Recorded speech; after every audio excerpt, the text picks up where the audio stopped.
Some people describe Studio Ghibli as the Japanese version of Disney, but really that's sort of a shallow comparison. And there are many reasons why this is incorrect, and there are plenty of people who have gone over why this is incorrect. But one of the things that I want to talk about today and highlight is the way that Studio Ghibli writes their female characters. I would say the main critique that people have had over the last decade or so about how female characters are written is that typically their one characteristic is just that they're a female character. Growing up as somebody who didn't 100% relate to the female experience, I definitely felt this, and I typically preferred the male characters and things and just thought that was because, like, I was cool. But no, it's because male characters were typically written with actual personalities and characteristics. Some examples of this are Amy Rose in Sonic the Hedgehog, Kairi in Kingdom Hearts, April in Teenage Mutant Ninja Turtles, Sakura in Naruto. I think you get the idea. They're typically just bland, maybe there as a love interest for the main male cast, in pink stylish clothes, likes to go shopping, so on and so forth. And there are plenty of examples of this not happening, especially in children's media, like Kim Possible, Isabella from Phineas and Ferb. But there's definitely an overlying plague of this sort of thing happening. And as this critique has continued to happen, I think more and more corporations are getting on this idea that people want more diverse female characters. And we're starting to see that especially in, like, Disney movies and stuff like that. So, we're improving. But Studio Ghibli has gotten this right since day one. And how do they do it? This is my box set right here. Studio Ghibli. And we're going to go through some of these movies and analyze the female characters. And figure out exactly how the writers at Studio Ghibli can create such great female characters. First up, we have Nausicaa. This is one of Studio Ghibli's first films, and it's directed and written by Hayao Miyazaki, which is a name that you hear in tangent most of the time with Studio Ghibli. And yes, he is the mastermind behind most of these female characters.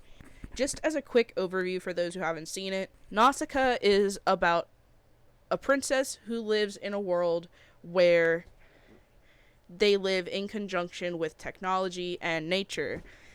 And there is one civilization or leader who is sort of looking to take this over. And one of the main creatures that Nausicaa has a connection with are these bug-like creatures called Om. And throughout the movie, we get to see her connection to these bug-like creatures and how she fights back at this civilization that is trying to sort of rupture this relationship with nature and technology. Now, Nausicaa is a female character. She appears feminine. She has traditionally feminine-like qualities in that she shows her emotion. She has plenty of scenes where she is crying and she is emotional. And Nausicaa also has a traditionally female trait of being nurturing and compassionate. The way that she interacts with these Om creatures, most of the human characters don't like the Om because they're big and scary and kind of gross.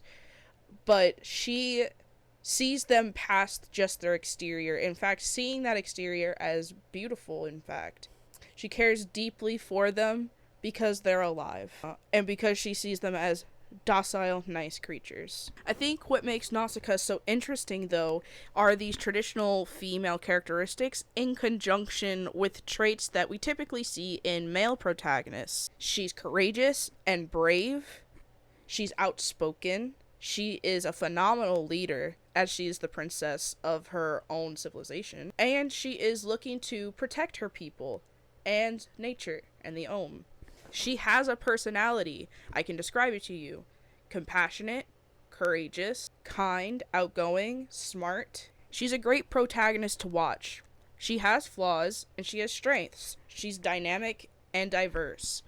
Just like we see in most male protagonists, Nausicaa is a great example of an awesome female lead in a Studio Ghibli movie. They start out super strong in the beginning of their studio's career. Next up, we have Princess Mononoke.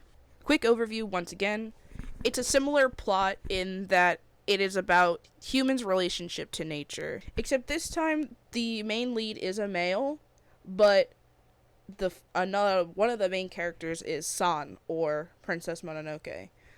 And she's not your traditional female lead at all. She is animalistic, she's violent, she is loud and abrasive. She was raised by wolves, so. But we also get to see a soft side of San, one who is afraid of affection but obviously wants it. Once she falls in love with the male protagonist, we get to see that loyal, caring side of her. Not your traditional lead at all, even in male standards, but she adds a good twist and diversity to the female cast of Studio Ghibli. Which also makes me realize that I forgot to talk about the bad guy in Nausicaa, so I'll talk about her alongside the bad guy of Princess Mononoke. Both of these female antagonists are another great example of female characters. They're strong, determined, smart, and they're also just in general well-written bad guys, which sometimes we don't even get from male antagonists. Their motivations are understandable. They're evil without being outright conniving because they're selfish and willing to put other people in harm's way in order to get what they think are the best results. They're just a different kind of evil from, say, like, Disney character villains. They're sort of more like a quiet, rational, reasonable type of bad guys. And to see them be female and give them this element is just really interesting, and another good example of how Studio Ghibli writes good female characters. Kikis Delivery Service. Kikis Delivery Service is about a young witch who goes into the city to work as a professional witch, and it's a story about her finding her place in society. We even get, like, a midlife crisis part of the movie, and she's an adolescent child. This movie is way more relatable the older you get. Kiki is another great example of an awesome female lead. She once again has traditionally female characteristics. Like, she sees pretty girls and she wants to wear pretty dresses and be as pretty as them. And she has boy problems. She's bubbly, she's friendly. What sets Kiki aside from other female casts is, one, I would say that she's a pretty young protagonist. She also has a feistiness to her that I really relate to and really enjoy watching. She's willing to speak up and advocate for herself, and yet she also does her best.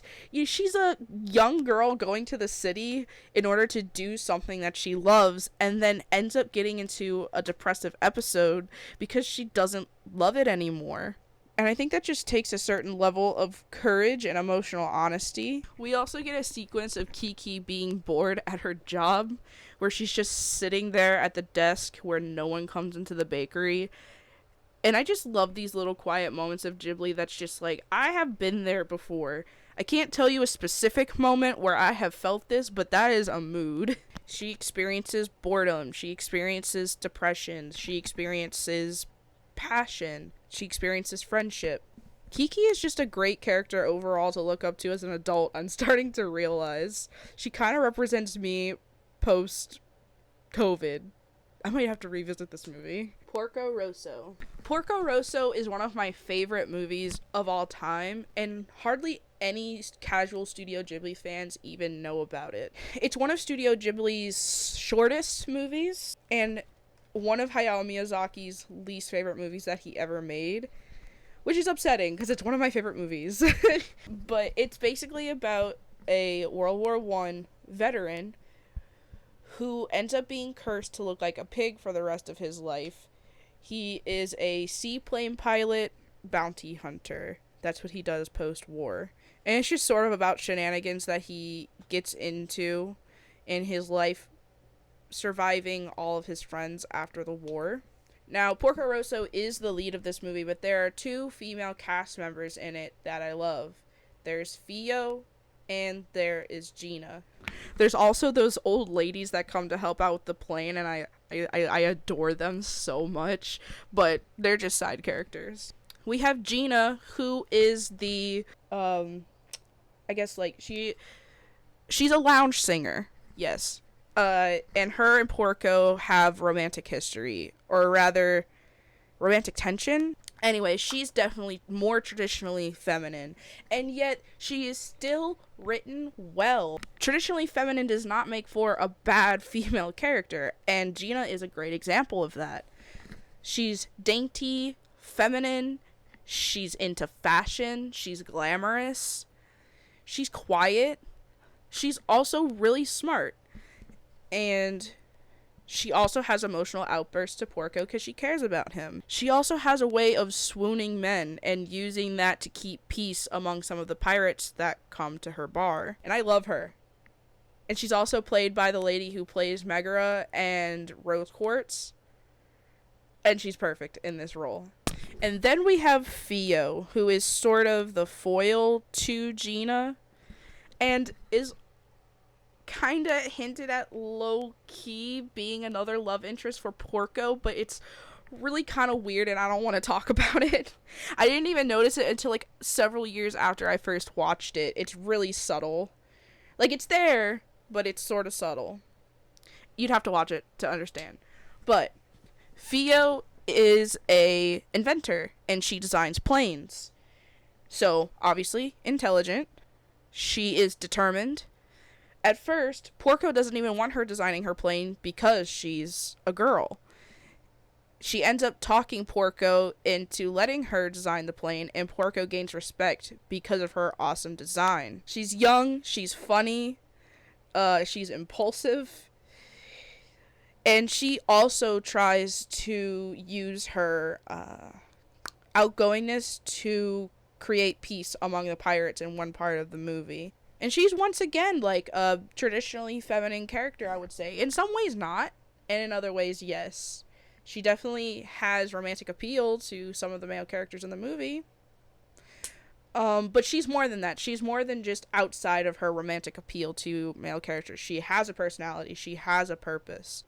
Howl's Moving Castle. The main character of Howl's Moving Castle is Sophie. Sophie is a quiet, polite, responsible woman. She has taken over her father's hat shop. Her family is worried about her because all she does is work. Well, long story short, she ends up getting this curse that makes her look like an old lady.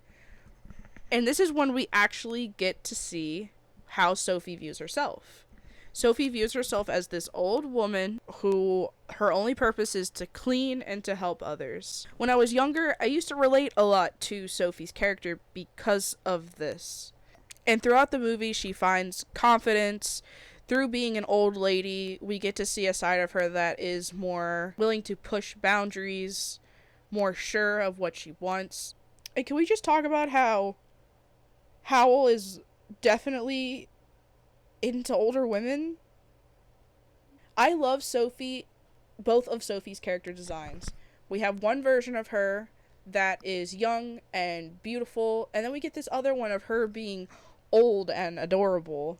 Once again, she has many traditionally feminine qualities, but if it wasn't for her,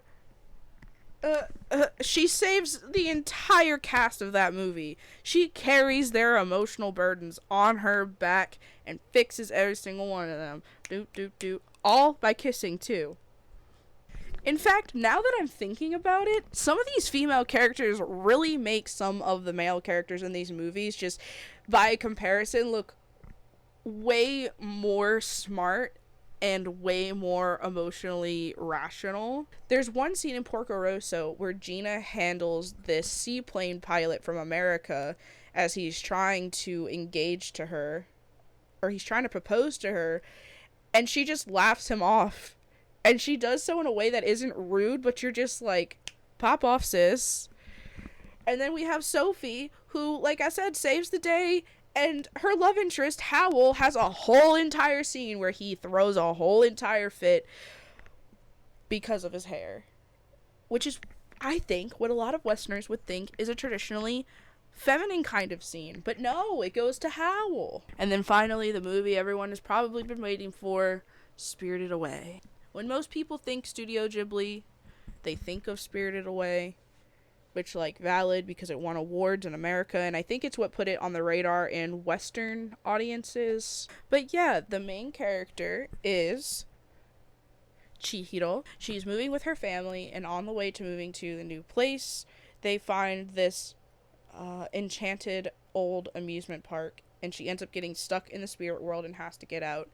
And the shenanigans that happen while she's there cause her to go through this crazy character development. When I first saw Spirited Away, I did not like Chihiro at all. She was whiny. She yells a lot. She cries a lot. When I got older and I rewatched it, I'm like, of course she's crying all the time. She's in a really scary situation. Her family just turned into pigs. But she still makes a character arc throughout the movie where she becomes more mature, more reasonable, and more cunning, because she has to be in order to get out of the situation that she's in. But she always uses her good heart to guide her. She's a hard worker. She's caring. She's there trying to get her family back. She's just trying to survive, and she does her best, you know? And then we have Yubaba, who is her boss, and she's also a great female character. She is the owner of the bathhouse. She is mean. She's pretty evil. She's more of that outright Disney kind of evil in comparison to the bad guys from, like, Princess Mononoke or Nausicaa. But she's still nuanced, because you see that she's actually a good business owner, and she's polite to her customers, and she loves her kids, so much so that she smothers them. But at the end of the day, she's mean and selfish, and that's what makes her the bad guy. So going through all of these quick analyses of the movies and the female characters in them, what can we take away about writing good female characters? I think the pattern that I saw the most while talking about these characters is that they play a role outside of just being a love interest for a male character. They can still be traditionally feminine, but they also have personality outside of that. They're nuanced. They're dynamic. They represent different types of women: old, young, quiet, smart, brave, whiny, feisty, irritated. They're allowed to have flaws, and they are not all super attractive. Some of them have awesome character designs because they're pushed outside of the limits of just being attractive.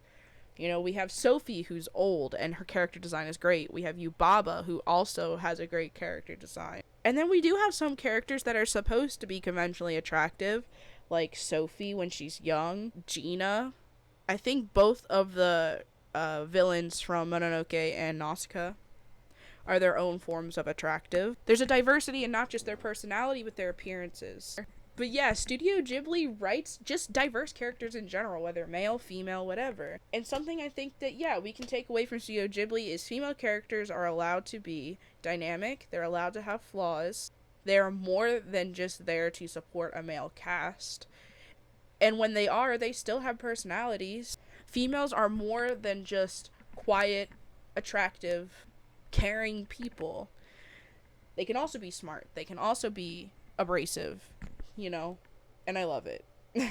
All while still being in the realm of, like, traditionally feminine character designs and some traditionally feminine qualities. I hope you enjoyed my rambling about Studio Ghibli. I have been watching Studio Ghibli since high school. I've seen every single movie way too many times, and they're just incredible.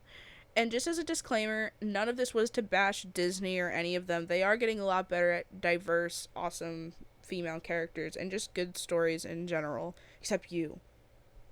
Let me know in the comments below if you have any additional commentary on this topic, if there are characters that I missed that you really like, or just any Studio Ghibli commentary in general. I'll talk to you. I'll fangirl about it all day long. So with that being said, that's all I got. So Thank you for watching.